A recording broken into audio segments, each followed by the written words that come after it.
It's the Andy and Remington Steel Show on your screens tonight. It's the Andy and Remington Steel Show for your home delight. We're talking about Age of Sigmar and anything else that is cool. Talking about Warhammer Fantasy, it's easy to learn the rules. Andy and Remington, Andy and Remington, Andy and Remington Show.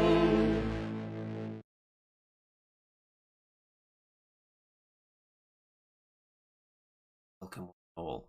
It's time for an extra spicy edition of the Andy and Rem Show. Episode 199. Can you believe it? Only one away from 200. And at this monumental time, we've got quite a lot to discuss. Not only Remington's favourite army, the Gloomspite Gitz, about to get some new exciting rules. Also got the new General's Handbook in my hand right here, so we can bamboozle Remington with some talk of battle tactics and other things he doesn't understand. And then we're going to find out whether Mr. Rem has got the tournament itch after witnessing all my successes lately. So, we get rid of the... Yeah, you can see that Mr. Remington is paying full attention, and there he is. The old Remster with a ladder behind him. Hello everybody, welcome. Welcome to the meat grinder. Welcome to the show. 199, Andy. How about that? That's a that's a record. That's a world record. Many said it couldn't be done. If that's one a week, that's 4 years every week, isn't it?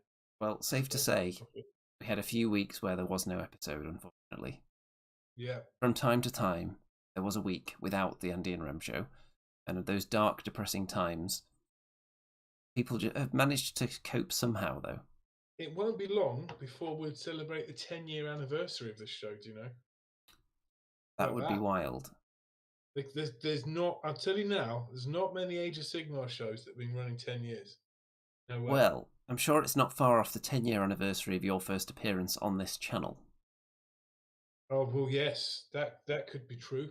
Wow. Yeah, so we'll have to look precisely when that was, because it was back in the fantasy days, and we had those games on Universal Battle, didn't we? Amazing. Yeah, they were great. So... That's when I first started to hate your dwarf engineers, I think. They used to kill all my beastmen. Yeah, sorry, I interrupted. Speaking of Beasts of Chaos, though, they're getting some spicy new excitement in their lives soon as well. Yeah. Now, why do you think these two armies are getting updates? Is it because they've been really poor, or it's just a rotational thing? What do you think it is? Well, I think some books, like Stormcast, have had like 5 books, right? Lumineth have had 2 or 3, right? And so this is only the second edition of the Gitz. I think they have been neglected, like many of the races in Age of Sigmar, so that we can have more Stormcast, which some people appreciate, but the other factions do need some love as well. And not only new rules, but lots of them could do with fresh models, fresh units entirely. I'm not sure we're going to get that right now. But the Gitz always did have a lot of choice, though, didn't they? Because you had all the sort of they're called Moonclan Grots, aren't they? You had all the were they always called Moonclan Grots in Warhammer? I don't remember them ever being called that in Warhammer. There was Night Goblins, That's Forest Goblins. That's it. You see, you had Night Goblins, and it seems like that's the faction they've gone with, and that's become Gloomspite Gitz plus Trolls, right? So, but with that, there is loads of options. So, I would like more, obviously, but there seems to be plenty to choose from. So, I can't see there being many additions to this book. We've got Wolf Riders, haven't we? And we've got some sort of squig herder hero. I don't think there's any more, but with the Beastmen, I'm surprised there aren't more models, because you've still got the classics going on, but with just one new hero model. Got Stu in the chat, good evening, says that it's maybe Yes. just us and Warhammer Weekly that are going to get anywhere near 10 years, which I think is fair. I think Warhammer Weekly, that used to be on a different channel, didn't it, until the current Well, they lads had took it different, over. yeah, they had different hosts and everything, and then, but yeah, Vince took it as his own and did an amazing job at it. And I wouldn't be surprised if this is like his full-time career, you know. But yeah, Warhammer Weekly started off as a sort of a fun thing, and then it grew and grew into different forms. Yeah, fantastic. So Yes, we didn't know, did we? We shrunk. well, I think Warhammer Weekly in the pre-Vince days, it was probably more than 10 years ago it started. Someone would have to look into it and let us know on that. But it did start before its current incarnation. Yes, I see. You do have mini wargaming, of course, but that's more than just a show, isn't it? They do all sorts. It's a shop. It's a, you know.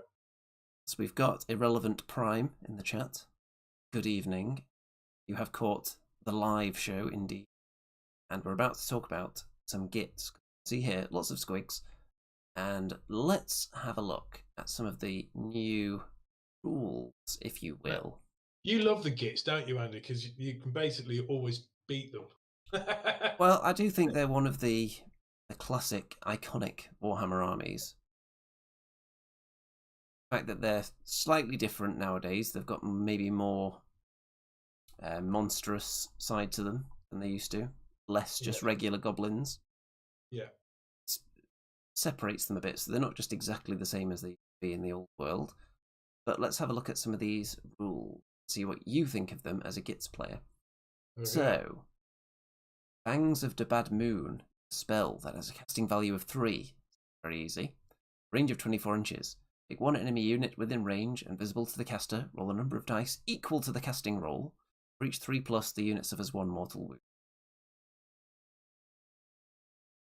That sounds pretty good. Casting value of 3, so whatever roll you get on those 2 dice added together, that generates a dice for you to roll. For each 3+ mortal wound. So if on average you're going to roll 7, aren't you, on 2 dice? That's amazing. What, I mean, what if you rolled high? If you rolled an 11, if you rolled a 12, and then there's a 66% chance. So you could get 7 or 8 wounds, couldn't you, if you rolled quite high? Often with a rule like this, I'd expect to see for each 4+, the unit suffers a mortal wound, and you think, oh, that's not going to be too great then. You might end up with just a couple of wounds on something. 3+, I think that changes it drastically. You could end up quite easily dishing out 4 or 5 mortal wounds to somebody with this. Well, it's a great character sniper, no? Potentially. When you say, what's 24 inch? If you've wounded a hero and he's quite stubborn, you know, amazing. Mortal wounds. Yeah, especially those Galatian champions that are hanging about now that maybe don't have a ward save. Yeah, or your Thunderhammer Stormcast guys that beam in. Yeah, the Annihilators. Annihilators. You'd kill one of those quite handily with it. Now, if like that. If it's your only spell, of course, then it's not that big of a deal because it could get dispelled. But if you combine that with all your other spell arsenal. But the one thing I do like about this, actually, when you're casting a spell, in order for it not to be dispelled, usually you've rolled a high number anyway, haven't you? Yeah. So the times that the spell works, it's actually going to do some good damage. So if you only roll a 4 to cast it, it's probably just going to get dispelled. But the times you're rolling like an 8, a 9, or a 10, that's when it's going to go through, and it's going to do some big wounds, I would say. Well, we're also going to get +1 to cast it if you're near the moon, right? So that's a casting value of 2 then. And equal to the casting roll, it doesn't say equal to the unmodified casting roll. So yeah, if you've got ways of getting +1 or +2 to your spell casting, that should add to it based on what I see there. Yeah, but then again, yeah, I mean, it's no, I can't. Sorry, I can't see any downside. This has got to be like if you've got more than one wizard, this has got to be one that you take. So I this know is Hand of Gork's a favourite, but this is just this. I mean, like offensively, But you see, this is Scragrot's spell. Yes. It's not universal. You see, I missed that. Scraggerot the Loon King. He's a nice model, though. Yeah, he's cool. Yeah, so I think that's a really good spell for him. Absolutely. I think maybe he can cast more than one. I'll have to read his War Scroll. Talking of War Scrolls, I'm going to be getting their War Scrolls, and hopefully they won't sell out on the day they come out. He should be all right. There's usually a They bit of a sold out surplus. last time. I found that the dice can sell out really fast at times, but then you can usually find them a bit later on elsewhere, maybe not direct from GQ. Do you think they're going to be bringing dice out then for the Gitz? Because they usually do, don't they? Well, they brought out a sort of a 2 lots of Auric dice, didn't they? One like the one that I bought anyway, the green ones, and they had some off-green ones too. Well, has there been a book without new dice yet? Anyone who's watching this knows the answer to that. Let us know. I would welcome some Gloomspite kit stuff. Oh, but you see, they did have the squig dice. You see, Yes, do you remember them? They sure did. That no one ever used, but they're sort of collector's items now, I suppose. We've got Tom Wilson in the chat. Good evening. And Irrelevant Prime says Galatian Champion Killer Spell. Yes, because don't forget that these Galatian champions are often going to be shrouded from your shooting. You won't be able to shoot them, but you'll be able to cast spells at them. So anything that's a character sniper spell is going to be very handy there. Let's have a look at the Squig Hopper stats. So they've changed. What do you think about this? So old 3d6 move, totally random. New move, d6 plus 10. Love it. So already, on average, that's going to be a higher move. The average on 3d6 is lower than the average of d6 plus 10.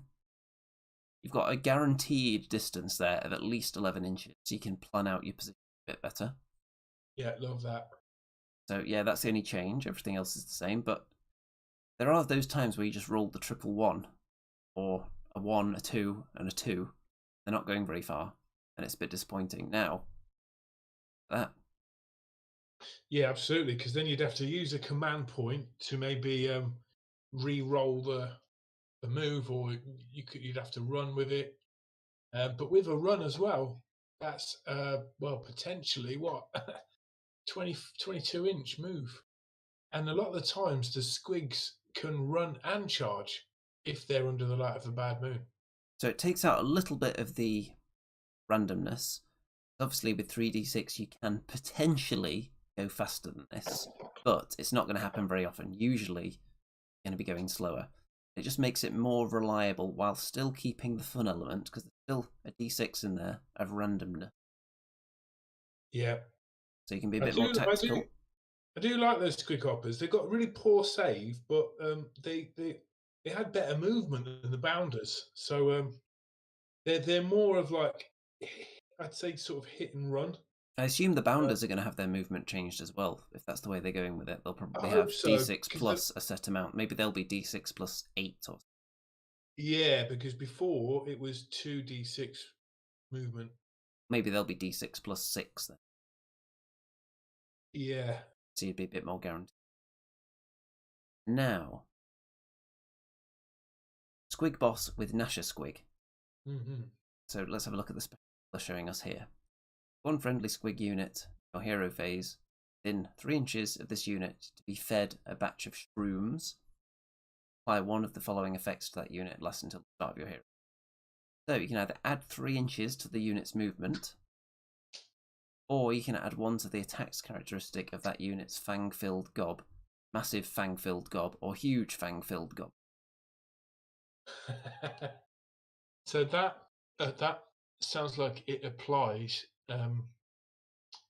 to Mangler Squigs, doesn't it? And Squig and a grot on a giant grot on a giant Squig. So you can pick 1 friendly Squig unit. So if you keep this guy near to your Squig unit, just before you're about to unleash, if you need the extra 3 inches of movement to reach something. Look, he's got to be within 3 inch though. Not wholly within though. Yeah, it looks like he's going to be really feeding, like, your Squig horde rather than a character, I suppose. Add 1 to the attacks characters. That's pretty good because they've got 2 attacks already. So yeah, giving them 3 attacks is ace. Okay. And look, Troggoths Is have that? become much more resilient. Yeah, I like this a So, lot. how I do you like it. feel about this change? Old regeneration. On a 4+, you heal D3 wounds in your hero phase. New rule, in every hero phase, not just your own, you automatically heal D3 wounds. No Love it. roll for it, and it's in every turn, not just yours. I like that. I mean, the name of the game is to try and not let any of your trolls die. I mean, they might be able to come back. They might be able to come back through your scenery, but yeah, the games I've played, the trolls are like the prime target basically for magic, shooting, and getting charged by monsters. So um, I've not had the greatest luck with them, unfortunately, and I've not even had a chance to do the the regeneration save. So Now, by the time it came to it, they were all already dead. So well, this is better. that's also going to help because I assume there are times where you'll take damage in one turn. The next turn, your opponent gets that turn instead of you, and you weren't able to regenerate. Yeah, that totally makes sense. Yeah, Yeah, so but you'll be able to have a go at that now. And also, D3 isn't huge. have It's not Troggoths huge. been living with a 5+ save so far? It might even be better than Because I that. believe it's 4+ now if it wasn't before. It might have been. I'm trying to find my makeshift war score cards. Oh, I put them all away. Those are very loud, thunderous draws you're opening there. Oh, I'm sorry about that. I will get my okay, yeah, I'll tell you. I don't know if the stats though have changed. I can tell you what they were. I'm talking about Fellwater Troggoths though. I assume they'll all have the same base stat, different Troggoths. Um, What's this save on them? what's to say on the Troggoth? I'll put them in that army. Suspense. Relevant Prime says that's some pretty tough Troggoths. Yes. Nice improvement for them. So if the Remster can screen them maybe and keep them alive a bit longer. Especially the Fellwater ones with their shooting attack. They can be firing off. Andy, they used to have a 5-up. Yeah, so I think it's gone to a 4-up now.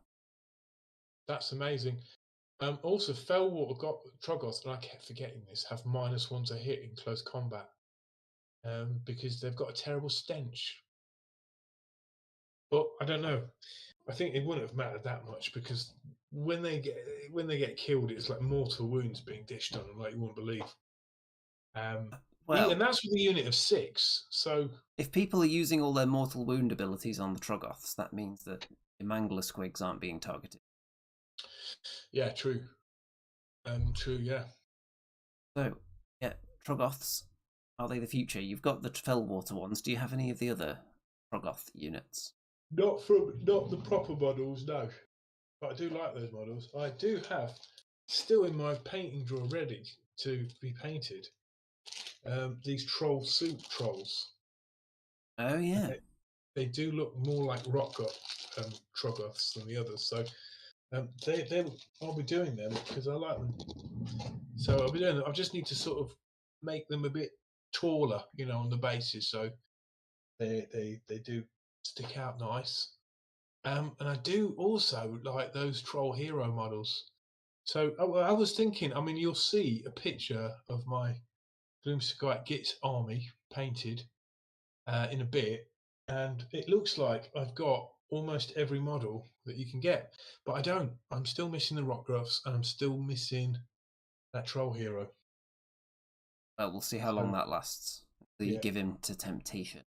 I don't have a colossal squig yet either.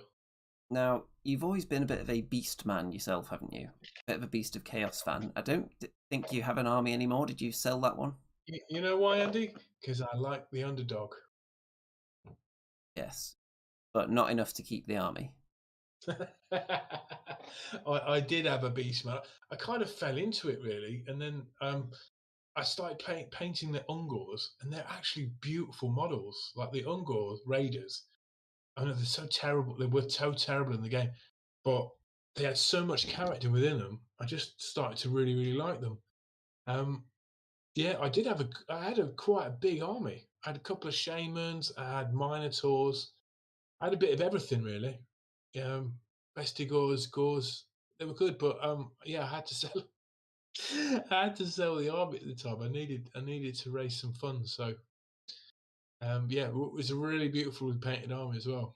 Now, You can see it on my Instagram, Remington Steel. is this army we're looking at here a fresh one they've done just for this book, or is this an army we've seen before with this paint job? I'm not too sure. They look almost quite blackened, don't they?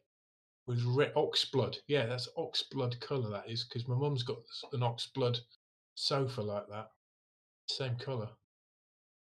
I think it works. I'm not sure it works on the giants so much, but it definitely works. I never liked the Minotaur miniatures myself. I went with a different company for the Minotaurs, but I was never that keen on this era of Minotaurs. I liked the previous ones. They were a bit more classic fantasy, weren't they? yeah, they're a bit more Greek looking, weren't they? Yeah, a bit less of the... It's kind of weird. It's the same era as the ogres that I didn't really care for much from GHB, where they were quite muscular, but it just didn't look that real or organic to me. Yeah. The Minotaurs fell into that trap as well, I think. I mean, the new Chaos Minotaurs look pretty cool, though, no? All the new stuff looks good. Just Yeah. that mid-era of ogres and Minotaurs, where they came into plastic. Now, I do think, this is a guess, so correct me if anyone knows, but I think a lot of the newer Beastman models came out around, I'm going to say 2010.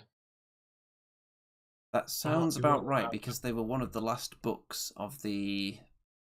Which edition was it? Well, Seventh? they only ever had one book, didn't they? One of the last books of 7th edition, and Yeah. they were totally neglected all the way through final edition. Yeah.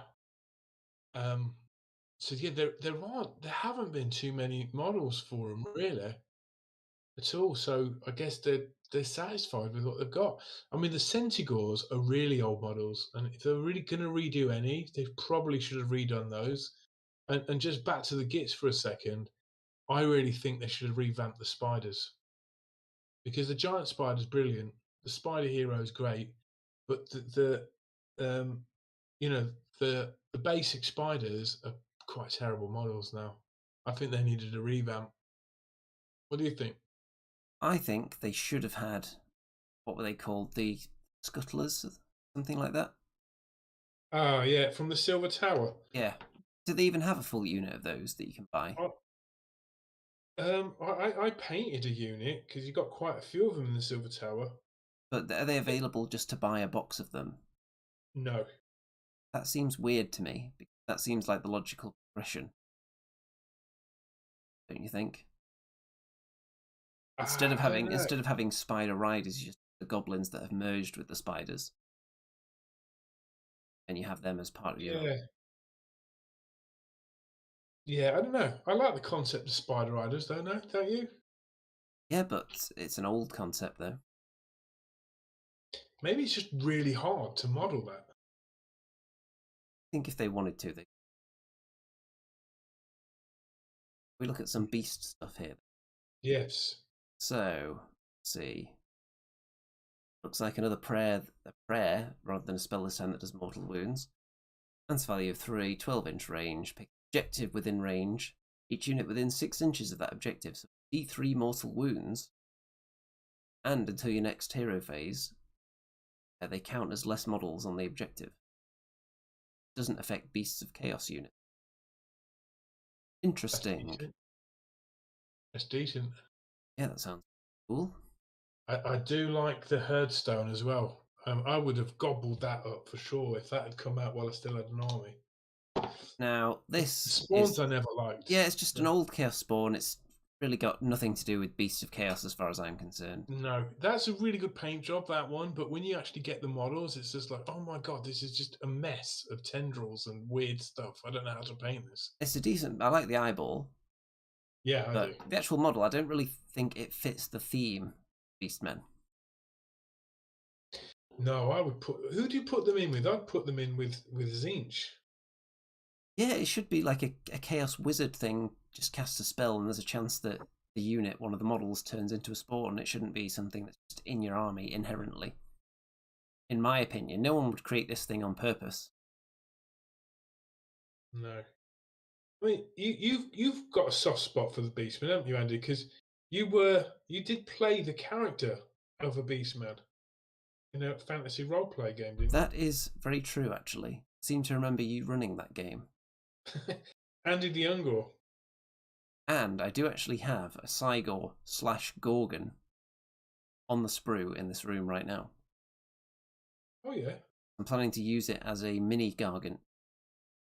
Right. With Okay. heavy conversion work, of course, like all my other giants. I just thought that would be a really cool kit to have for those purposes because it's got so many pieces, lots of different arms and heads. So I thought that would be a lot of fun. I remember when the Cygor came out, it was like everyone really got their hopes up, thinking that this was basically the Beastman trebuchet, you know, and this could be the thing that just decimates large units. Plus, it was like an anti kind of magic thing with his eyeball, but it didn't really materialize that at all, like that at all, and he was basically kind of a useless one-eyed giant. So yeah, it'd be interesting to see what their stats are like now. But I'm surprised they've even kept the Chaos Spawn. I thought they would have scrapped them because they're old models now. We've got a comment from Dino Titan Edition. Is that written correctly? Gave Spawn, or should it be Grave Spawn? I don't think it would be Grave Spawn, but for Beast. So maybe that is correct. Gave Spawn. Or Gavaspawn, like Gavaston, but Gavaspawn. Who knows? Like the indigestion tablet. Maybe it's because they were given the gift of turning into a spawn. Who knows? It's a strange name. Gibbering Congregation. Okay, that's a cool. I'm more on board with that. But let's have a look. Spew at you, of course. But That's nice. yeah, we don't need to look too hard at that. That's decent.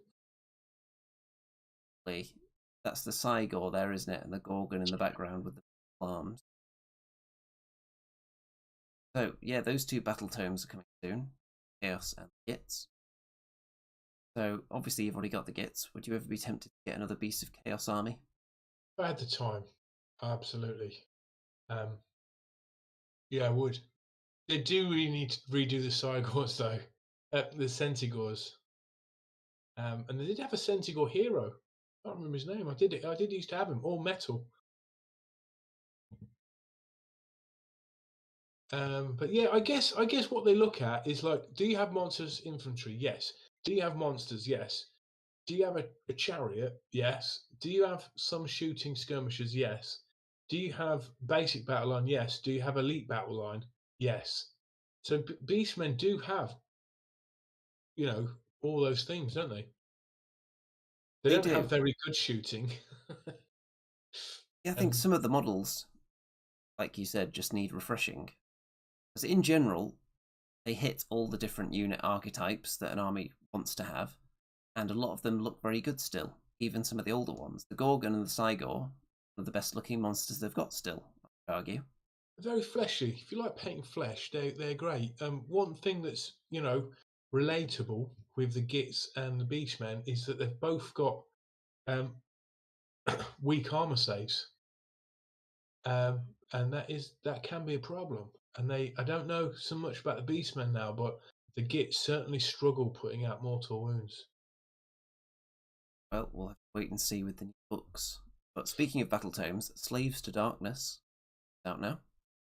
So obviously Chaos Warriors, and they've got some nice new models. Chaos Warriors. Is there a book for like the other Chaos? There's for like Chaos Marauders. I mean, what's that called? Chaos Marauders. I'm pretty sure they would just come under Slaves to Darkness, which covers all the mortal Chaos worshippers. That's a shame because they could have a book and it's like Tribes of Marauders. I need a better title than that. But you know how they had all the box sets and they had part of that the skirmish game. What's it called? Warcry. You had all those various Chaos tribal factions that looked amazing, didn't they? Can they can all be played within Age of Sigmar, right? You know what? So I don't know, but I assume so. where would you house them? You're saying they're housed in this book. So I I'm know not so Titan sure. Edition says Dark Oath. Beautiful. Thanks, Dino. Dino, thank you. Yeah, that is an army I'm tempted to collect. A Dark Oath army. Because it's basically Conan. But 100 of them. Yeah. Yeah, but what they don't have, they don't really have any. They don't look like they have any effective shooting. Maybe they've got some shamanic magic, but they don't. They don't have war machines, and they don't have monsters. I suppose you could bring a giant, couldn't you? But do you think they're lacking all the elements of a book, or do you think there's enough there to make a book? I think there's enough for purely a Dark Oath army, because Stu Gibson actually says he's planning on a pure Dark Oath barbarian army. Beautiful. So I'm sure it can be done. But where would you find rules for those? Is it in Slaves of Darkness, or is it in like Khorne or I Slanesh? would assume that Slaves to Darkness would cover all that stuff, but if that's not the case, someone will probably let us know in the chat, because there might be some Chaos worshippers in here. But some of these models are being rightly praised.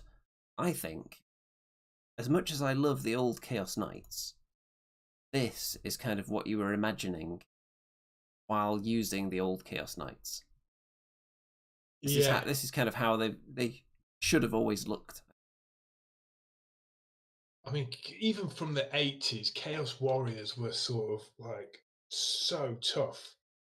I remember like in old Warhammer Fantasy, I mean old edition 2, edition 3, like if you had weapon skill 3, that would be a standard human. A dwarf and an elf would be weapon skill 4. Guess what a Chaos Warrior would be? 5. 6. It'd be something like 6. And they'd have a really good saving throw, obviously, because just head to toe in armor. Well, I remember the days Brutal. of which Warhammer edition would it have been? Maybe 3rd? Back there anyway, back there somewhere. But it was before the days of armor saves auto fail on a 1. So Chaos Knights had a 1-up save, which meant they were immune to strength 3 shooting or strength 3 attacks in general. You had to have strength 4 or above, otherwise you just couldn't hurt the Chaos Knights. Yeah, and your standard bow was strength 3 if a human was shooting anyway. Yep, so you'd have to target the Marauders instead and send you bigger stuff after the Chaos Knight. Yeah, it used to they feel would always like be expensive, wouldn't they? They'd be expensive. They were. It felt really significant just having 5 Chaos Knights on the table. You didn't need a big unit of them. They would just murder face and not be murdered in return. A lot of fun. The other thing about the Chaos, especially the foot warriors, they always seen as quite static in a unit, and because they're so chunky, and if you're playing a rank and file game like the old Warhammer, it's kind of very difficult to make them look like they've got motion and to fit them in ranks. So now Age of Sigmar is sort of free of that. You can have a lot more expression in the models, can't you? Well, I would say that the 2 games that I'm playing the most at the moment, Age of Sigmar and Kings of War, both moved away from the idea of all the models looking static. In Kings of War, you don't need to have precisely the full number of models on the base. So you can make little dioramas, and even if you do have the full amount, you can vary the height of the base, put them on a hill or something, so that they're not all elbowing each other in the ribs. In Age of Sigmar, of course, they're all individually based, so you don't have that problem. So it'd just be fascinating to see what they do with the old world in terms of rank and file, and whether you can use Age of Sigmar figures, and then you've got to find some kind of base to slot your round ones in a square, rectangle. Well, Stu's written back to us, hasn't he, about the Dark Oath question. Thanks, Stu. Good to hear from you, man. Yeah, the War Scrolls for all the Warcry warbands, well, you get them in the boxes, so you can use them in AOS. The Dark Oath characters are in the main battle tome. So yeah, it seems weird that you'd have a Dark Oath character and all your troops are like head to toe in armor, looking probably a bit more tougher than the naked guy with a loincloth and a battle axe. That's usually how it goes. Diana says, nothing good block of Black Orcs couldn't have. Yes, I remember the Black Orcs, didn't they have strength 5 back in the day? Yeah, Yeah, they were pretty something good. like that. Uh, So yeah, I've never been tempted to get into Chaos Warriors anyway because it's just like head to toe in armor. It was the first Warhammer army I had that was fully painted. Wow. Good old Chaos Warriors, back when the Realm of Chaos box came out. And it was when they first started separating the 3 Chaos factions around that sort of era, when they switched Chaos Warriors, Beastmen, Demons, instead of them all being in one Well, Chaos Andy, army. when we were in Warhammer World, when was it last week or the week before? The Realm of Chaos books have been released, haven't they? Re-released. The original, Yeah, way back. yeah.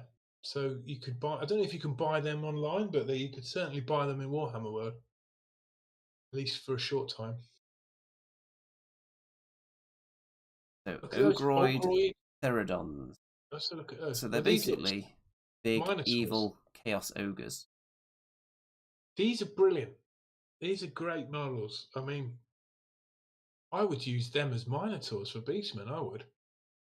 Now, I was looking at them for a good few seconds there before I could spot where their heads were. Because I was looking at the top thinking, what is that, helmet? And oh no, that's actually hair. The head is actually down here. The horns on. So yeah, they're really good. I had an Ogre Thaumaturge in the Silver Tower box set, and I painted all those models, and they were really, really well painted. But I was a bit hard up, and it ended up having to sell it. So I'm quite gutted because I did a painting tutorial online about how to paint the Thaumaturge with my special technique, and it looked amazing. But these are so far my favourite models in the Slaves to Darkness book, so for sure. These are significantly better than the current Minotaurs. How much? How much? What's the damage on these? Well, let's have a look. £40 for 3. Okay. So, obviously, a bit pricey, but I wonder, do you get like you can have them with 2 weapons, or is it just with the axe? I guess. let's have a look. See if they show us any. They do look good. It looks like that's the only way to build them. Yeah. But you may get some weapon options in there. Let's have a look. A variety of weapons and command options, says that. Nice. Apparently you do get a lot of bits to, so that's good. One that I found interesting, first of all, there's this guy. So Chaos Lord on Arkadrak. Well, he came with a box set, so you could get much better value, I believe, if you got him with a box set. But on his own, it's 40 quid. Looks amazing, though, right? Very nice indeed. And there are a couple of them on horses as well. Are they different models? They must be. Let's have a look. So, Chaos Lord on Demonic Mount. So I think that's really good. It reminds me a lot of the, not the old Archaean, but the slightly more recent Archaean on a horse. Last time he was on horseback. Reminds me of this. Yeah. That's a great model. Is that an older model? I don't know. £35 for one dude on a horse, though. So on the expensive side, yeah. So it is the same kit. So it can be built as Eternus, Blade of the First Prince, which is this one here. So the kit can be made 2 ways.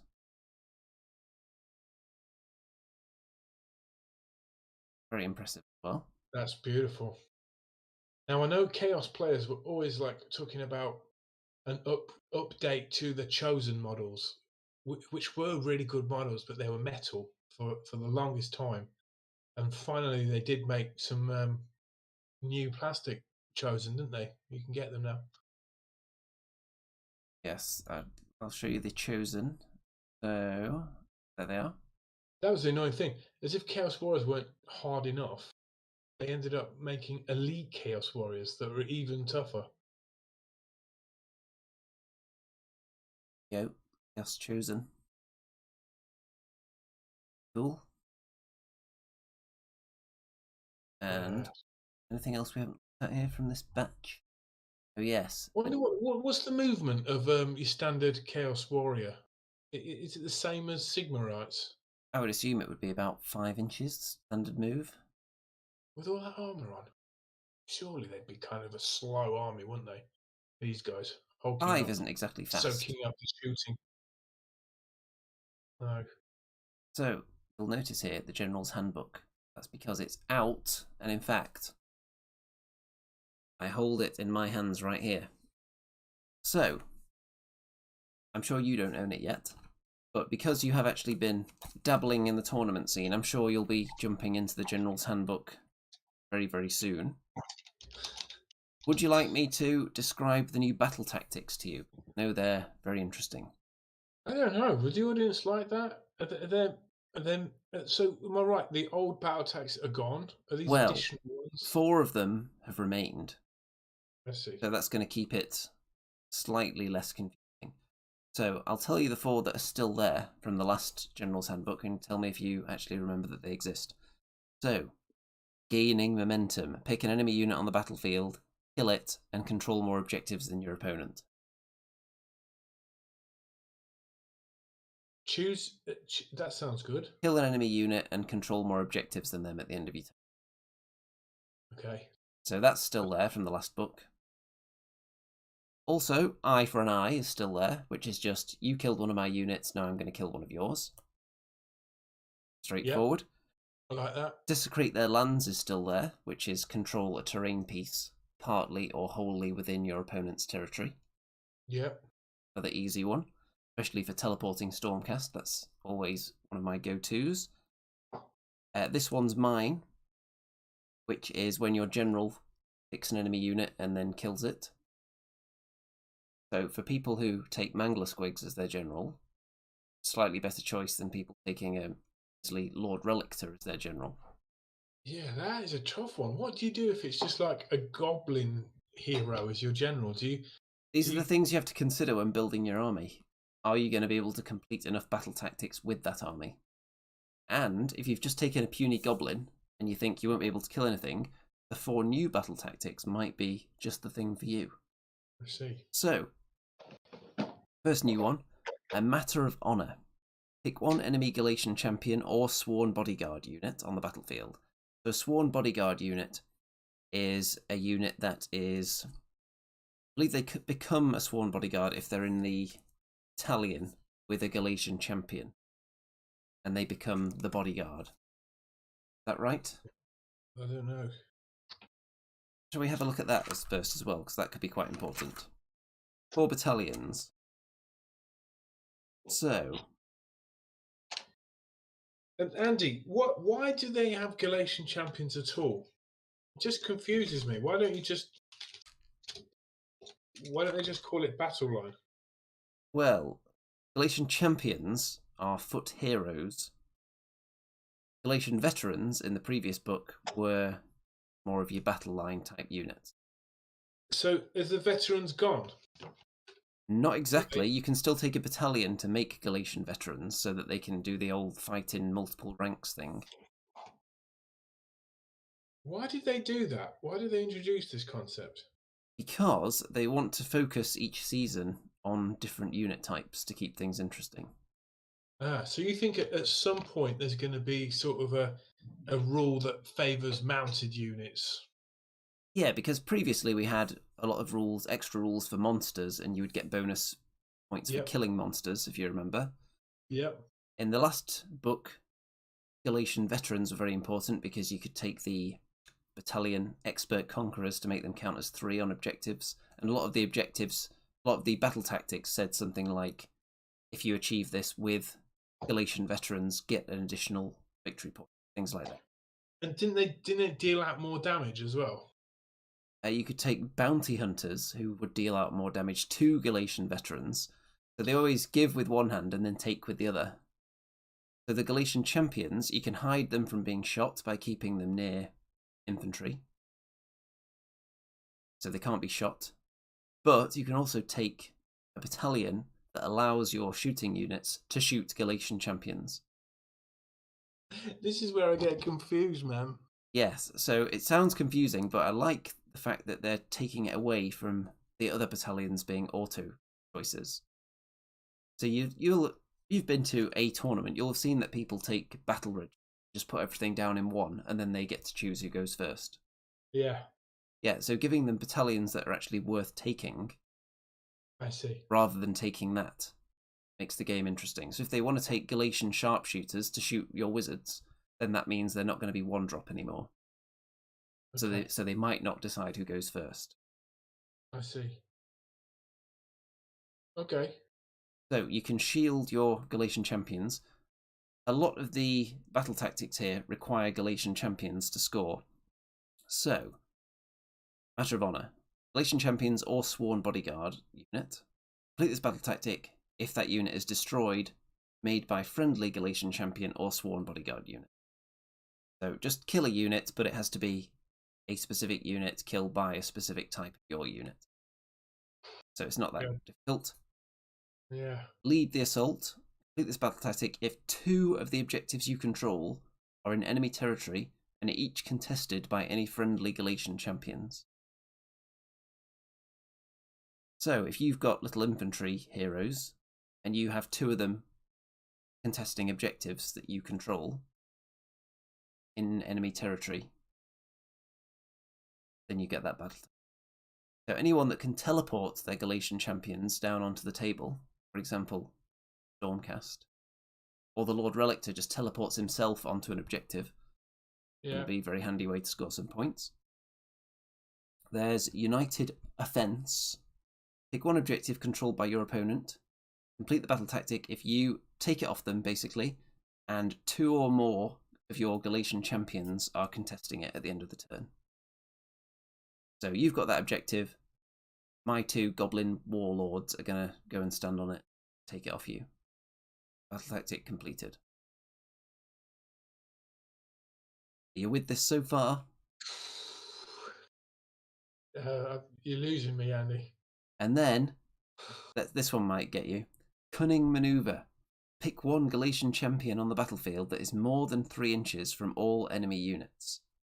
Complete this battle tactic if, at the end of the turn, that Galatian champion is still more than 3 inches away from all enemy units and is contesting an objective wholly outside your territory. So it's a fancy way of saying pick one of your heroes that's not in combat, make sure he's still not in combat and is testing an objective. Okay, well, when you put it like that, you should write these books, Andy. When you explain them like that... The problem is, if they were to be written the way I explain them, there would be loopholes in them. I see. You have to write it in this very, very precise, like legal... Yeah. Like looking at legal papers, and you see them define all the words they're using. I just don't like the term Galatian champions, I think. I mean, why don't you just call it my squig hoppers? Except they can't because they're mounted. So who would be a good Galatian champion in your army then? Your shaman? Oh, sorry, yeah, champion. Yeah, I suppose someone that you don't really want to be getting into combat. So that battle tactic would work. Yeah, my shaman seems to be the most survivable model in all my 4 games with all your wizards, because don't they have the ability to cast a teleportation spell as well? Yeah, they could do Hand of Court, yeah. Yeah, so potentially teleporting your wizards around the place, and if you're keeping them close to your units that are suitable for this role, which I'd have to look up exactly to see which units qualify, but you could shield them from being shot. I see. Sounds good, doesn't it? Because goblin wizards are just an easy target to pick off with shooting, aren't they? Because they don't have many wounds, no real armour. Yeah, but no one ever wants to, because they look so pathetic. So they always go for the trolls and the mangler squig. Well, or the squig however, though, with these battle tactics now, potentially you can deny your opponent scoring points if you're taking out their Galatian champions. Yeah, but I mean, you're going to want to do that when you've got a big mangler squig about to decimate, some of your important units. Well, you want to give your opponent a dilemma. Like, the best strategy that you put out in front of your opponent is one where whichever of the options they choose, something bad is going to happen. Yeah. So if you put your shaman in a position where if your shaman is not attacked, you're going to score loads of points. And if your shaman is attacked, then Mangler is perfectly poised to jump in and murder. There you go. So you give your opponent only bad choices. I think that's a good way to look at tactics, positioning, tabletop games. Your opponent is always going to have options. Just make sure all of them are. I think you just need a kind of a sticker or a flag on the unit saying Galatian champion, Galatian veteran, and then I might be able to picture it a bit better. Well, you could do that. You could make a token to keep on the unit. Do you miss standards? Do you miss standard bearers? Some units still have them, don't they? They still have them, but it used to be in Warhammer Fantasy. It used to be a way of really like beautifying your army and having pageantry, didn't it? Well, I've actually got Stormcast standard bearer right here that I'm working on. Yeah. So, yeah, they are doing it now a lot more than they were at the start of Age of Sigmar. The original batch of Stormcast didn't really have too many banners in the.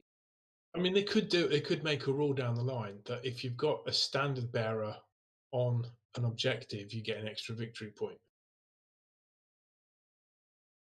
Well, you never know. Maybe the next season it'll be all about standard bearers and musicians, and it'll be called like Galatian Parade. So, do you know, like in the future, well, because we're still like in the realm of beasts, right? Will they be in a different realm? Well, I think Like, season what? 3, no, season 23-24, season 1 and 2, as it'll probably be. So those 2 seasons in next year, Yeah. I assume they're going to be in a different realm. So, what have we got left? Have we got the realm of death? I assume we'll get a new incarnate creature as well for that realm to replace the Kronspine. Yeah. What realm would you like to see? I don't think a particular realm is going to change my view of the game particularly, because I don't see how this really feels like a realm of beasts anyway. Yeah, I know what you mean. You would think on paper that it would favour the beastmen, wouldn't you? But no, it does. Well, I think they could do more in that regard to add the flavour that they are presumably going for. But I don't think, while you're playing the game, if you predominantly play tournament games and friendly games, rather than games that are steeped in the game's narrative that they try to present you with, you're off doing your own thing apart from that. You're not really going to feel much influence of the realm outside of the incarnates, perhaps. I mean, what's interesting is that it seems to be like the tournament winning armies recently seem to be Lumineth Realm Lords, as far away from beasts as possible. Well, yes, 'cause I was at the Nottingham GT recently, and I think half of the top 10 were Lumineth. That tells you. That kind of sucks. You'd think they would be shining in the realm of the heavens, wouldn't you? You would think. Yeah. Now, someone in the chat just mentioned Kings of War. What do you think about this? Wow. Right there. Andy, you went through some seasons of coming second in everything, and now you seem to be coming first. Well, best army. Wow. Yes, the best painted army award at the Kings of War Masters. That's your first best painted award, isn't it? Nope. It's not. Let's see. How many have I got?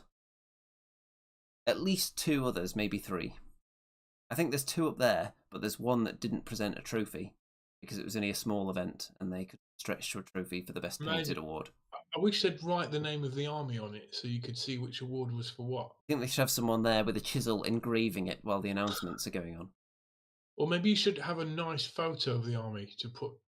Well, I do have a photo of the army, which I'm going to show you now. This is the army that won it. Now, you've been working on this for like ages, haven't you? Yes. I'm sure you've got even more models than that. I've got more than this in the whole collection, but this is what I took to the Masters. What is the big square at the front? At the front, that is a legion of bloodworms. Ugh. So that is a combination of lots of bad squiddo, slugs, and snails, and a death snail. So is And this like your screening unit? Is it? It's like the not camouflage? exactly. And the other stuff, there's some heresy miniatures, maggot men, and gribblies, I Wow. think they're called. But that Now unit what? is actually very powerful because they have so many attacks. Because it's such a big, vast unit. If you put an upgrade on it to like give it +1 to hit, you're benefiting lots of attacks with that +1 to hit. Yeah. And then Now, they have this guy next to them that makes them reroll 1s to wound as well. amazing. Now the unit behind those gribblies is Yes, some models which I always hoped someone would make, and they look like scarecrow pumpkins. they are scarecrows, yes. Amazing. They look like cool models as well, right? They are very cool and they're multi-part, so you can pose them however you want. You get lots of pumpkin heads in the box, you can make loads of them. And some of the other units of note, we've got a Dread Fiend over there, which is one that I made from a giant's head and a pair of legs. That's horrible. So it's got no body, no arms, just legs and a head. It's horrible. Then on this side, we've got Reaper Soul Drinker there. Is based on the Mantic regular Reapers, which are there, all covered in blood, except I've given them 1 extra arms. So this is kind of like a twist on the undead, isn't it? It's something more It's grotesque like than a nightmarish, shadowy version of undead, almost. what's the army's weakness? This army, I would say their weakness is when you hit them in close combat. Their defense is quite low, but they counter that by having the stealthy rule, which makes them harder to shoot. They don't have any shooting. They don't do have they? much shooting capability, not a lot. But look at these 3 giants as well, Wow. Shadow Hulks. The one in the middle is superb, especially. Where did you get the sort of the octopus from? Well, that entire head and tentacle bit is from the Mantic Kraken model. Wow. And the body is a giant from Titanforge, which they no longer sell. I think I might have bought the last one in their sales. Wow. So I've got loads of close-ups of that one, actually, which I'll show you after we look at your squigs. Oh well, that's the ones I've just painted this week. The ones at the front. So I got the Squigalanch box set.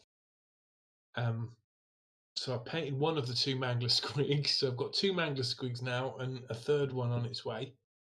I think I've got a squig boss in there which I painted, and I'm just painting the hoppers now. Oh yeah, and I had 10 more just basic squigs. So I'm on the way there to having a full squig army. And you can see in the shadows at the front, that is a Gobblerpalooza there, which I definitely want to try and field again. Because I did use it once in the game against you, and it was quite funny. I got absolutely annihilated, but it was still fun. And that's the But I most think I important could thing. be, yeah, I think I can be a bit more sneaky. And you got the Borngrot Bounders behind them. Yeah, and the extreme close up. And the next picture you can see bigger. Yeah, so that's one shelf, and the second shelf is the sort of extra stuff. So you've got Squid Gobber, you've got a spider champion hero there. On the right, you can't see them, but there were sneaky stabbers, some old school miniatures. You got the endless spells for the Gitz, and also I should have another shelf there that's got all my goblin stickers and shooters. That'd be that shelf. No, I've not put them out. They're in boxes. So actually, my Gitz army would fill 3 shelves currently. So Andy, you're actually must be getting a name for yourself on the UK scene here. Well, You I know? think ever since I've been going to tournaments, I've already had a bit of a name just from doing YouTube reports on all my games. Yeah. So But also a name to be feared. Now, you a know. name to be feared. Mm. Well, let's be fair then. So when we talk Kings of War, there is a group of, I would say, 3, 4, or 5 players who are undoubtedly better than everyone else and win nearly all the events they attend. Yeah. So I'm not in that group. The next group down, which is obviously the people that qualify for the Masters, I'm obviously in that. So I finished in the positions to qualify for the Masters. Yes.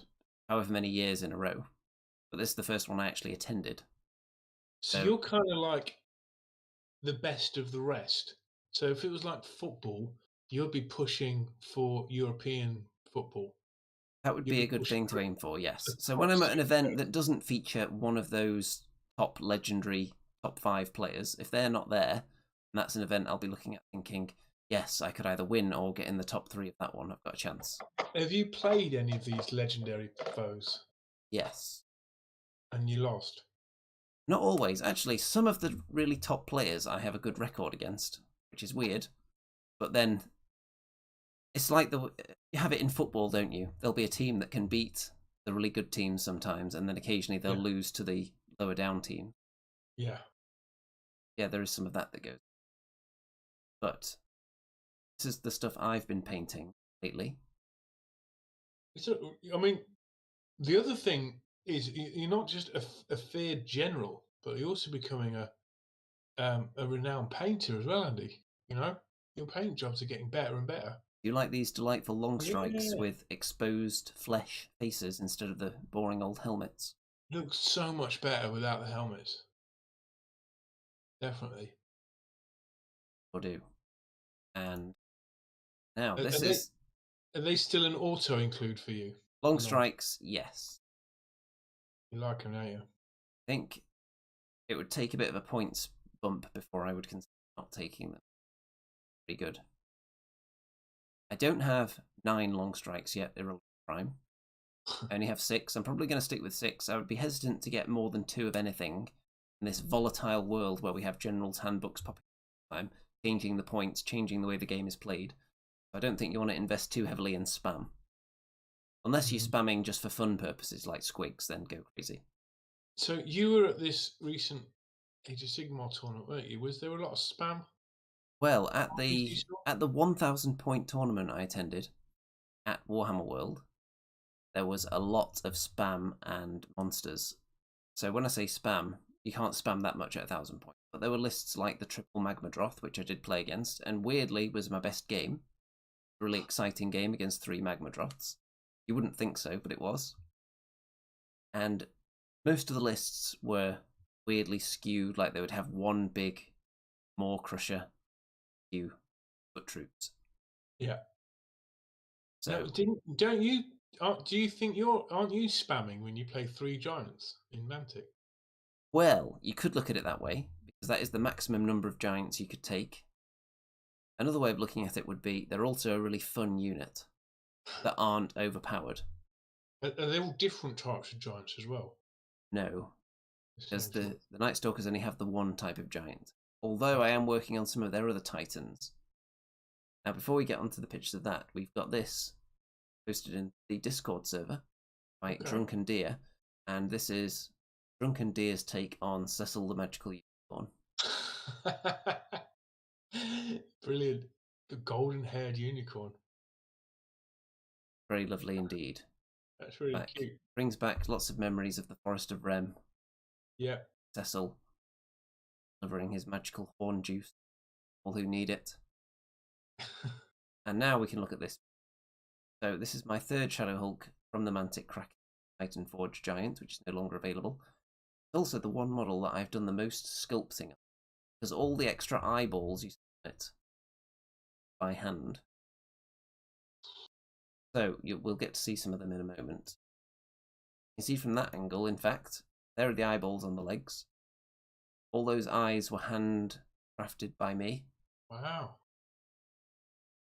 Decent, man. Looks cool. What did you use? Milliput? Well, if anyone wants my secret eyeball recipe, you make a ball of milliput, wait for it to set, cut it in half, stick the halves down where you want the eyes to be, then get a very thin, rolled out bit of green stuff, lay it over the area, and then put a slice in the middle of it, and then roll up the 2 eyelids. And then let that dry, so you're left with this look. And to paint the eyeballs, I've watched lots of eye painting tutorials actually, and then I've kind of distilled all that knowledge down into something that I felt was achievable. So, the way I've painted the eyeballs is draw a big circle in a light blue, then do a thin dark blue line around the edge of it, a black dot in the middle, then, with a slightly different shade of blue, do lots of dots around the edge. You know how if you zoom in on an eye, it kind of looks like that. It's got different coloured, not exactly dots, but like segments going around it. And then you do a little white dot somewhere, so it looks like it's catching the light. And that's it. There you go, all those eyes can work. And you'll notice he's also got a bag of eyes as well, which are supposed to be, I assume, cannonballs for his gun, which I've also made an eyeball for. Painted those eyes. Or does he stick them on his legs? Maybe. Oh. But there's lots more wild detail on it. So, let's see. There's the eyeball gun. So you can see a bit more of a close-up of the actual eye painting. Get more of an idea how that's done. It's great painting big miniatures, isn't it? Because you get to really have fun with those little details that would be impossible on, on a small. You can't really paint an eyeball like that on a 28mm No. tiny standard model unless you're an absolute beast with a magnifying glass or a microscope. Yeah. There's the bag of eyes in all its glory. Wouldn't you just love to carry a bag of eyes around on your belt with you? They're like marbles, really, aren't they? There is a nice face. Another eye on the shoulder. A face on the shoulder that's kind of drooling green ooze. So, Andy, you've got quite a few Mantic armies now, haven't you? But you've only got really one Age of Sigmar army. Well, you should say that. Well, there's a shark. Some of its fins chopped off. So, this army is Night Stalkers. The giants I use in the army. Yeah. I'm going to be slotting them into round bases as my Sons of Behemat army.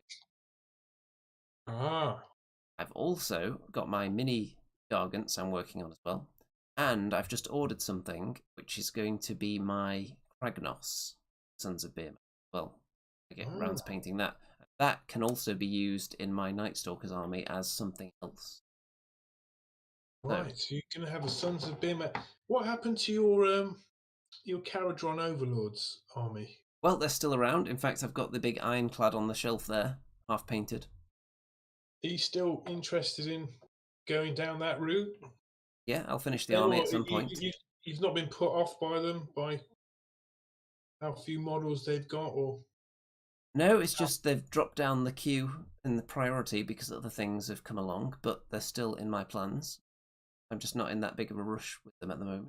Because you've always had a penchant for dwarves, haven't you? That is fair. A fish there. Tentacles as well.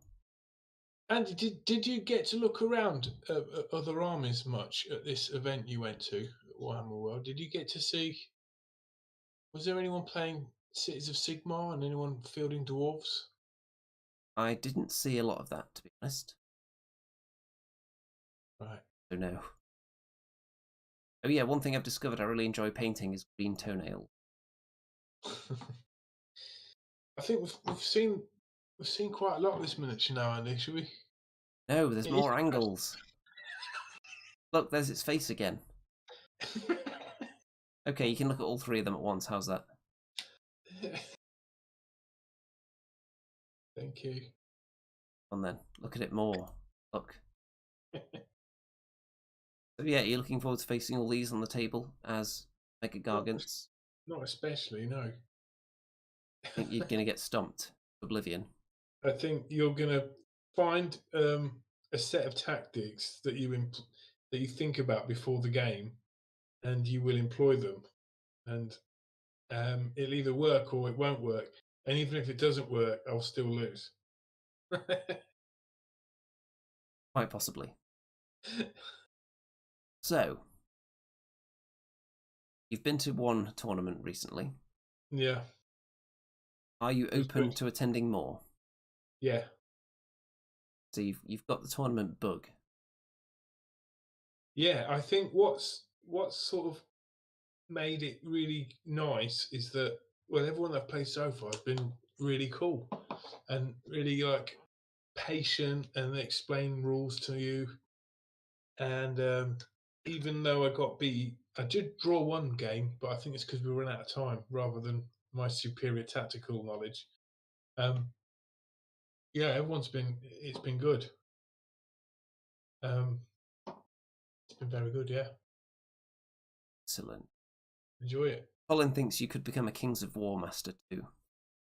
I know. I must give it a go really, because I've got these halflings. So why not? Well, I could obviously train you because there's always two, a master and an apprentice. Well, that is true because you have been winning tournaments now, haven't you? So that does make you a master. Yes, I won a Kings of War tournament fast. As in, Did you finished first. I've also got 2 best overall crowns that you can see right there as well. did you ever face halflings in a game of Mantle? I've faced halfling many a time, a halfling army. And you annihilated them? I haven't always annihilated them. In fact, the current halflings, I think I've lost to them more than I've beaten them. Wow. They're actually quite a interesting army with a lot of speed and a lot of rules that other armies don't. A lot of interactions that are unique to them. But they're very difficult. And they've been in the hands of skilled players as well, so that helps. I see. See, Owen says, Rem can field Cecil as general, the forces of nature. I actually think a forces of nature army would be perfect for you. Paint a lot of trees and elementals and things like that. Lizards. No, I like fleshy things. I do have a beautiful wood elf army, you know. That yeah, I've fielded them once before when a doubles game with you and I, Andy, and we played Amy Suggs and her partner, and we won that game. It was great, but yeah, that's the sort of nature armor I've got is my wood elves. Well, folks, if you can recommend an army to the Remster that contains a lot of flesh, then that would help. Owen says centaurs are part of that army.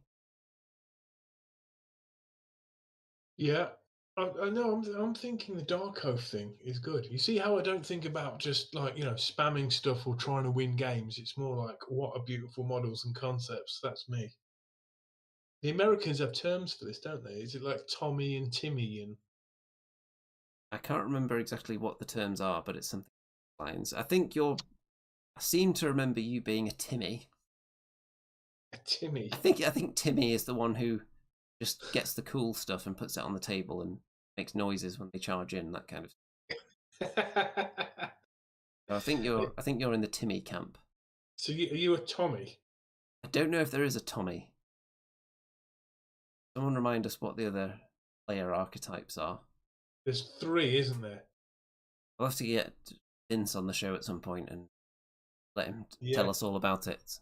Well, talking of getting guests on, we do need to do something special for our next show, which is the 200th anniversary of the Andy and Rem show, and we're thinking of getting guests in from near and far to appear on the show, even if it's just for a few minutes to say hello. Yes, we are going to reach out to various people who have been on the show before, some maybe who haven't, and see what kind of madness we can cook up for episode 200, because obviously it's a mighty milestone to have reached. Yeah. And maybe we could get some tips on how to make it better. Well, one for the comments after the show. Let us know who you would like to see make an appearance on episode 200. So there's also the possibility that if people can't actually make it live, we could also get recorded video messages from them and play them on the show as well. Yeah, that'd be cool. So I'm going to try and make it a very special one indeed, and maybe we'll have some kind of interactive games on that as well. Yeah, That'd be fun. that always works. Might even get the guitar out for that one. Maybe we could have the follow-up, a one-off special of Witch Coven 2. Featuring one of our guests. Maybe. That'd be good. And then we could also have, you could bring back your singing voice, Andy. Which I think it's always. That's always welcome. Yeah, would you still be up for that? Now, if anyone is putting names of people they want to appear on the show now, save it for the comments after the show so we can go through them all later. And anyone who hasn't liked this, by the way, what's wrong with you? There's more of you watching than have liked the episode, which is quite frankly a disgrace. Normally when I say something like this, I can stare at the like counter and see it climbing. In a few seconds, there's one. That was me. Well, there you go. How sad. Oh, there's another one. That can't be you as well, unless you've got people in the other room like... No, that wasn't me. Because I know that, of course, all of your family are big fans of this show. Yeah, well, you got spotted in the street by one of my family members, didn't you? And I think they surprised you, didn't they? That is true. You didn't quite know what to do. Yes, you do get caught by surprise. You don't expect to be walking along the street and suddenly see parts of the Remington clan. So yeah, that was quite a shock. Well, you're going to get fans coming up to you, Andy. You better get used to it. It's true. Okay, we're up to 12 likes now, which is just about bordering on acceptable, I would say. Well, a couple of shows ago, one of our patrons was, I don't know if they're a patron, but one of the fans of the show was so happy that we've come back from the wilderness, if you like, that they did some sort of super chat donation, didn't they? It was quite extraordinary, and well, we've got to thank them for that so much. But the payments come through, and what were you gonna? Well, you might have already spent it, Andy, but what were you gonna spend it on? Well, I can tell you exactly what I spent it on. I spent it on the Sons of Beermat book, the Sons of Beermat War Scrolls, and the Sons of Beermat dice. Fantastic. There you go. I assume that went towards your Squigalanch box set. Yeah, it did actually. It paid for the Squigalanch box set, yeah. But of course, when it comes out, I think it might be next Friday or next Saturday. I'll be getting the Wolf Riders, sure, and maybe that Squig Goblin Hero, but I don't know if I really like the model. I think I could do a conversion instead of that. But yeah, definitely the Wolf Riders, the book. Definitely the book. Yeah, but the book's got the same front cover as the last one. That's odd. If it's got the same front cover, then that's probably the old book you're looking at. Oh, but it's being advertised or previewed with the old cover on. That would be odd. I would make sure it's the new one before you actually buy it then. No, well, it's not for sale yet. Yes. So there's that. And then I definitely want the War Scroll cards. Because that's the one messy thing at the minute, is me flailing around looking at rules for models. Wolf Riders are very cool, though. Yeah. So you know they're going to be puny, though, don't you? Well, it doesn't matter if they're puny. If they're terrible and they're not very expensive in points, then you can just block the path to the units. Because they're on a slightly larger base than something like a Squig. You can always just put them sideways on. Yes. Screen off the battlefield more effectively. Yes. There you go. Yeah. So, More thoughts, Mr. Remington, before we start winding this one down? We're out of time. So I'll tell people what I've got lined up for the next few weeks. So this weekend, there is an Age of Sigmar tournament, 2 days at the TSN Arena using the new General's Handbook. So I'm going to put together a Stormcast army list with more Galatian champions than usual and see how that does. Then the week after that, following weekend, I've got a Dead Zone tournament. So look forward to seeing a report on that as well. Where's that, Andy? Where's that being held? The Dead Zone tournament is in Ghoul. Ghoul? Yes.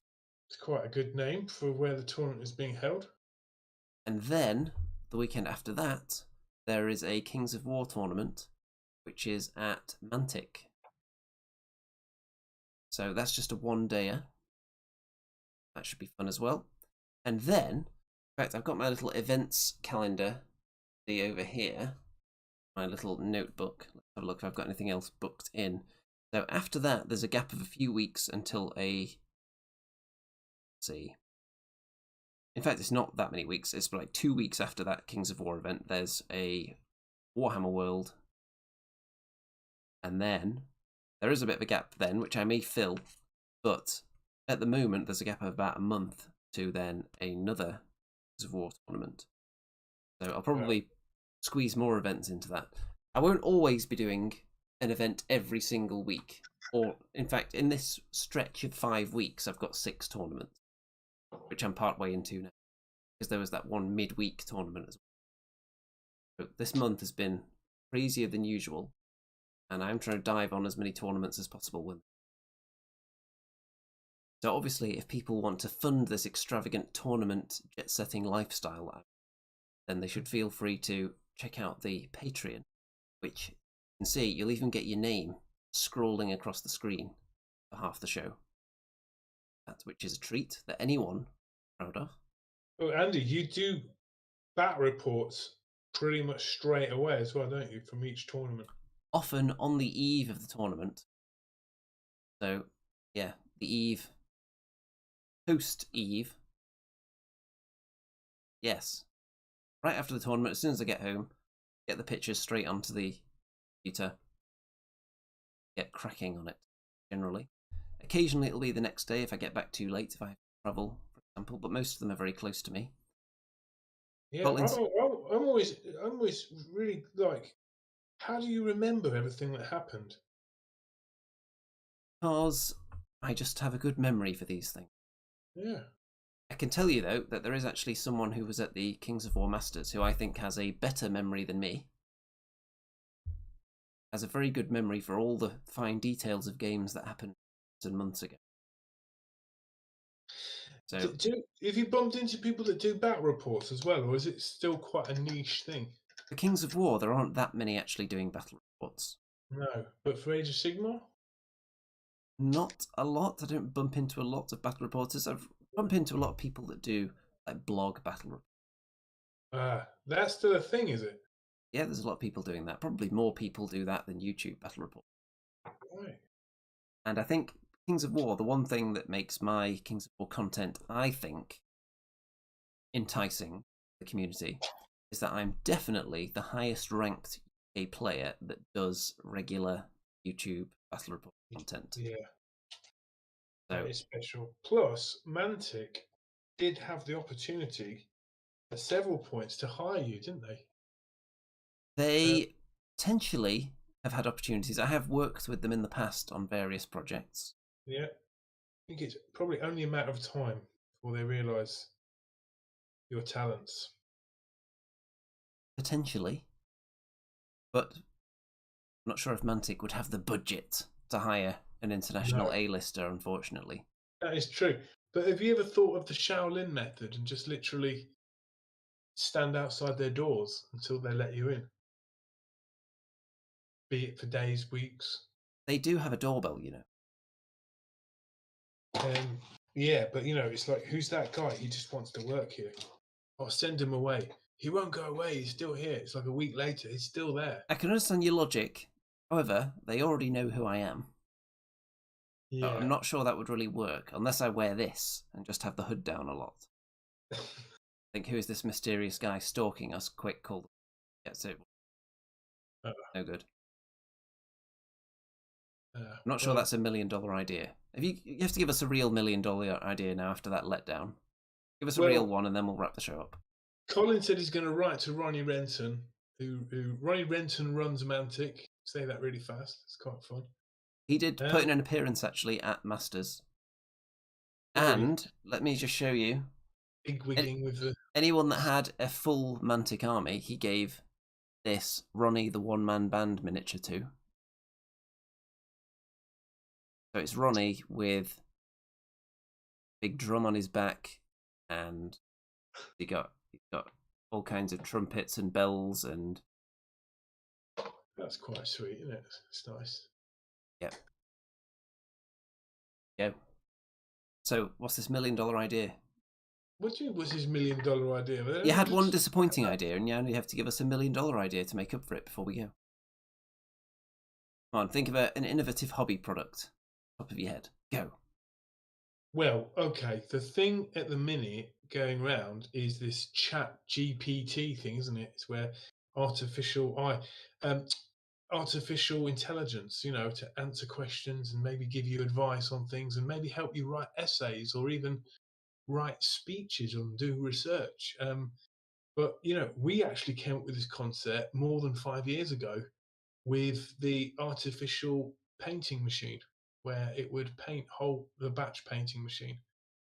Are you referring to the Remington's hot pot? Is that what we called it? Remington hot pot? Yeah, I think we actually we were hoping that customers wouldn't look inside the machine where they might find someone in there actually painting models. It's quite a large machine, but yeah, that was the sort of first version of the machine. But maybe with we're using chat GBT. You could give you painting ideas. You think, and giving you the ideas of like what paints to mix and what proportions. I've had $1 million idea now. Someone make an army that is designed to look as though it was AI generated artwork. That would be interesting, wouldn't it? Because you've seen the way there's just something slightly off about it. Like someone's leg will be slightly too long, or there'll be an extra eyeball for some reason in the background. Yeah. Just something off. But it still looks good until you look closely and you think, what's that? That's a bit wrong, that detail. So someone do an army like that. I'd be very impressed. That's very specific. First one to do it will win 10 Andy and Rem coins when we launch that cryptocurrency scam at some point. Andy coin. Rem coin wouldn't be a scam. That would actually be valuable. I don't know about that. Andy coin might have a quick run up and then he would get rug pulled. Andy coin, you can only spend them at Andy Palooza. Well, it's like when you go to a theme park or something and you buy the coins at the entrance, and that's what you have to spend while you're there.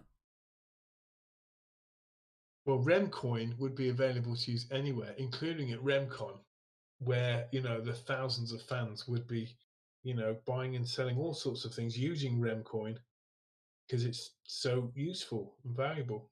So there you go.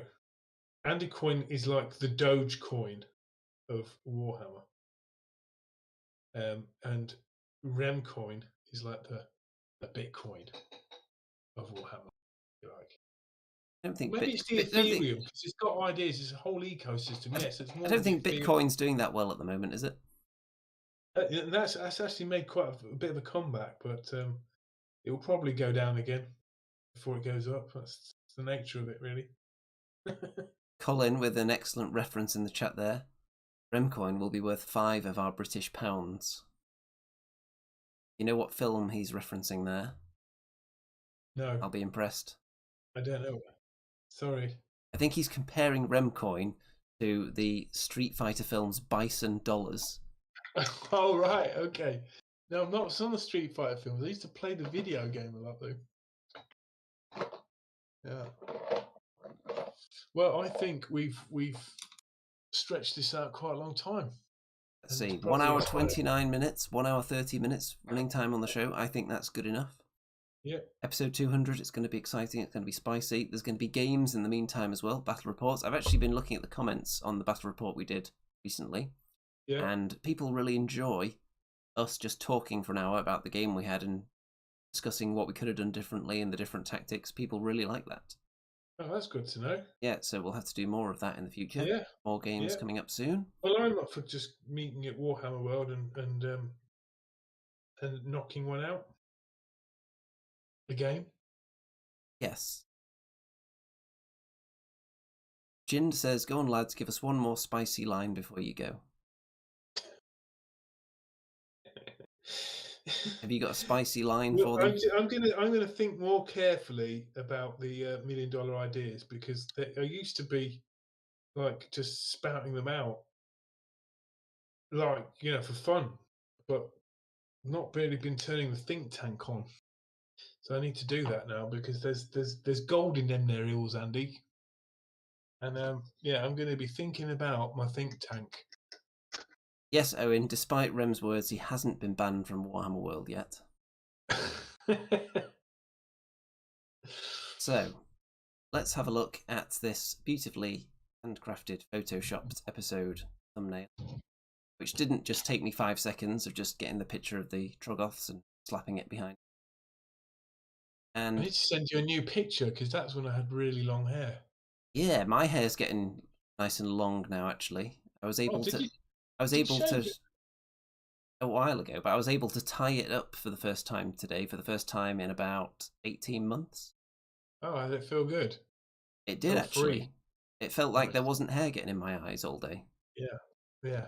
So, don't forget, episode 200 coming soon. Plenty of other juicy content coming on this channel as well. Don't forget to support the Patreon as well if you want to keep the red hot, spicy, sizzling, tingling, delicious, succulent, dishlicious, moist content flowing.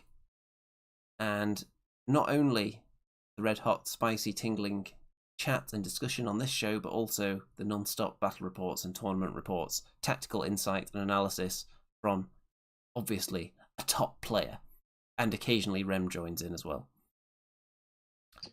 So, Mr. Remington, any final words before we end this broadcast? No, it's been an absolute pressure, Andy, as normal. So it's been absolutely fantastic working against you one more time. 199 times on this show. Actually, to be fair, I think you probably missed at least one of them. I think I missed one show as well. I seem to remember there was one episode of the Andy and Rem show that I wasn't on. Because I was caught somewhere. There was like a delay on the public transport. I couldn't get back in time, so you just had to go live without me. Back when we were dead on our scheduled time slot every week. That was incredible. We used to have a good 1,000, 2,000 views a week. If only you'd monetized it back then, Andy. If only. Anyway. No, I do think it's YouTube has been doing something funny, because this show should be getting millions, tens of thousands. Yeah, they've been funneling our viewers over to Warhammer TV, I think, and it's disgraceful. Yes. Okay. Jind, thanks for your comments. Owen, Vadokas, everyone who's written, Colin, God bless you all. Donald, Zato, Irrelevant Prime. Too many to mention. Dino Titan Edition, David Knightley, thanks so much, and of course Stu Gibson, old school. And some of you were even lucky enough to have your names pronounced correctly by Remington as well. About 50% of you, I would say. So, time to go. Another week. Keep painting. Keep joining the Discord server. Joining in with the Andy and Rem chat in there. It's non-stop excitement. And would you like to say farewell, Mr. Remington? Farewell, Mr. Remington. With that, all that remains to be said is, good night out there, whatever you are.